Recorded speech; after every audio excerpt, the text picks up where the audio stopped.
এখন সবাই বলছে যে কোটিপতি দাদার একমাত্র নাতি সার্জিস আলম। সমালোচনা সহ্য করতে হবে এখন সার্জিস আলমকে। কারণ তার আগের অনেকগুলো স্টেটমেন্ট কিংবা ভিডিও ফুটেজ ছড়িয়ে পড়েছে। তিনি বারবার বলছিলেন আমার কাছে এখন মানিব্যাগে কোনো টাকাই নাই, গাড়ি ভাড়া নাই। এখন যখন গাড়ি ভাড়া নিয়ে প্রশ্ন আসছে তখন তিনি বলছেন, দেখুন আমার তো দাদা আমার জন্য যে সম্পত্তি রেখে গেছে ওটা দিয়ে আমি এই গাড়ি ভাড়াও পরিশোধ করতে পারি 3 লাখ টাকা, তাছাড়া আমি ইলেকশনে খরচও করতে পারবো। Very good. তার পারিবারিক সম্পত্তি এবং পারিবারিক প্রপার্টিতে সেটা থাকতে পারে, সেখানে তো আমি আপনি প্রশ্ন করতে পারি না। কিন্তু প্রশ্ন উঠছে কেন আমরা বড় বড় যে রাজনৈতিক দল বাংলাদেশে আছে তাদের ব্যাকগ্রাউন্ডে তাদের যে বন্দোবস্ত, তাদের যে সিস্টেম, ঠিক এরকম গাড়ির শোডাউন, মোটরসাইকেল, গাড়ি, লোকজনের জমায়েত, শোডাউন, ইফতার পার্টি, নানান কিছু ব্যান্ড পার্টি, এগুলো ওই বড় পুরনো রাজনৈতিক দলের চিত্র এবং চরিত্র।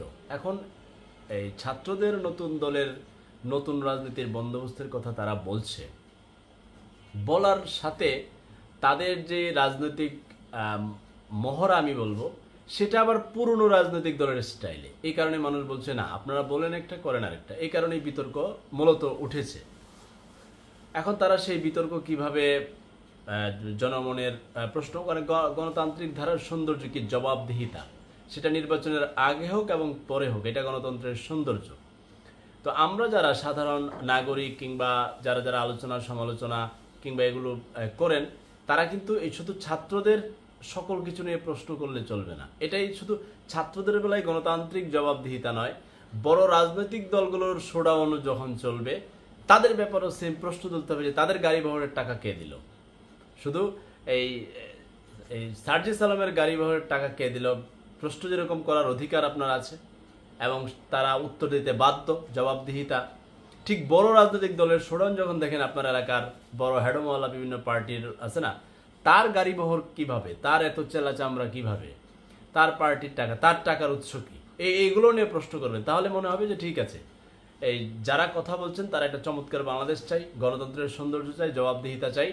আর যদি মনে করেন শুধু ছাত্রদের কি প্রশ্ন করেন, না এটা করলো কেন, এটা করলো কেন, নাহিদ কেন, এটা, তাহলে মনে হবে একপাক্ষিক যে ওদেরকে দুর্বল পেয়েছে, ওদেরকে সবাই বলছে। না, জনগণ রাষ্ট্রের মালিক, সংবিধানে লেখা, যদিও পাওয়া যায় না হিসাব কিতাবে, জনগণ যেন ভ্যাট ট্যাক্স দিবে আর চান্দামান্দা দিবে আর বড় বড় রাজনৈতিক দলের গোলামি করবে, এরকম অভ্যাস হয়ে গেছে আর কি। তো এটা থেকে বেরিয়ে আসতে হবে।